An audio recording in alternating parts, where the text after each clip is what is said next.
La troisième raison, c'est vous allez partir à la découverte de vous-même. Pourquoi? Parce que lorsque vous allez à vous prendre ne serait-ce que la décision de faire un solo quelque part, il va se passer des choses très étranges en vous. Oui, oui, oui. Vous allez passer par des tas de phases. Et ces phases-là vont... souvent, ça va tout faire pour vous faire abandonner. Vous allez partir un peu à la découverte de vous-même. Quand, par exemple, vous allez vous dire moi, j'ai pas envie qu'on me regarde, je suis pas là, enfin, j'ai pas forcément envie qu'on me regarde, voilà, je suis pas là en train d'essayer de me vendre ou de me montrer, je suis pas quelqu'un qui me montre. Vous voyez, quand vous avez ce système-là de pensée, posez-vous la question, donc, sur quelqu'un d'autre. Donc, si vous vous dites ça pour vous, ça veut dire que quand vous regardez quelqu'un en solo, pour vous, c'est quelqu'un qui aime se montrer. Je suis pas sûre que vous êtes vraiment d'accord avec ça. Donc, réfléchissez à ça. Pourquoi vous pensez que c'est du voyeurisme, enfin pas du voyeurisme, mais en gros, aimer se montrer, nanani, que de danser en solo? C'est pas forcément ça. C'est simplement s'affirmer en tant que personne, tout simplement. C'est simplement ça. Il n'y a rien de comment dire, de ultra narcissique, et bien sûr ça existe, mais c'est une forme d'expression. C'est sûrement parce que vous admirez les personnes qui font des solos que vous pensez que elles, en faisant des solos, c'est leur but de se faire admirer. Mais c'est pas du tout le cas. C'est rarement le cas. Se faire admirer, bien sûr, on a envie, en tant qu'artiste, on a envie qu'on nous aime, bien entendu. Le but, c'est pas forcément qu'on nous déteste, bien sûr, c'est évident.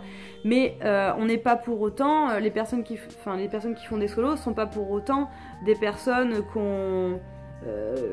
qui sont hyper pédants et qui veulent absolument qu'on les regarde. Oh mon Dieu, suis-je la meilleure? Non, non, c'est pas forcément ça.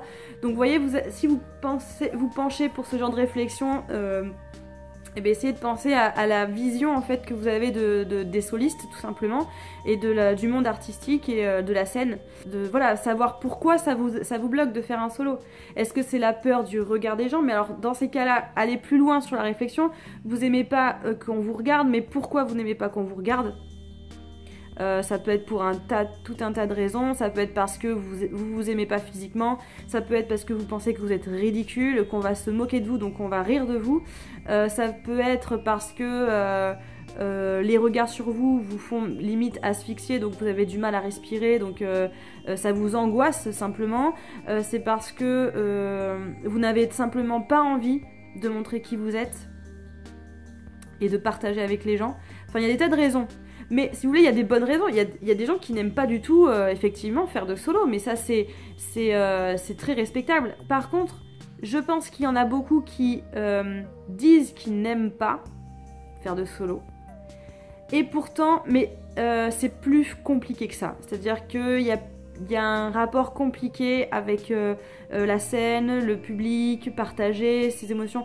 Il y a pas mal de choses. Et du coup, on se dit, ben, j'aime pas faire des solos. Sauf que, au fond, je pense qu'il y a quand même une envie, quelque chose qui nous attire vers ça. Mais où on n'assume pas, où on est figé, on reste bloqué dans ses idées, ou des choses comme ça. Donc il faut, je pense, tester, ne serait-ce qu'une fois, pour savoir qu'est-ce qui se passe dans ma tête, qu'est-ce qui se déroule. Vous voyez ce que je veux dire? Et puis de toute façon, comme je disais dans la première vidéo, faire un solo, c'est aussi montrer qui on est, montrer ses failles, montrer ses faiblesses, montrer ses forces, montrer tout simplement qui vous êtes. C'est autant narcissique que de parler à quelqu'un. Donc vous voyez, ça n'a aucun sens de dire ah ben tu échanges avec quelqu'un en parlant, t'es quelqu'un qui aime se montrer. Bah vous voyez, personne va dire ça parce que c'est tout simplement qu'elle elle raconte sa vie, elle raconte son histoire. C'est pas parce que tu racontes ton passé ou ton histoire, etc. que t'es quelqu'un de narcissique. C'est exactement pareil lorsque vous parlez sur scène. C'est un langage. Sauf que vous en parlez à plus de personnes qu'à une personne. Je suis d'accord. Mais voilà, c'est pas dans un but narcissique. Voilà, j'espère que vous avez aimé toute cette petite vidéo et on se retrouve la semaine pro. Ciao!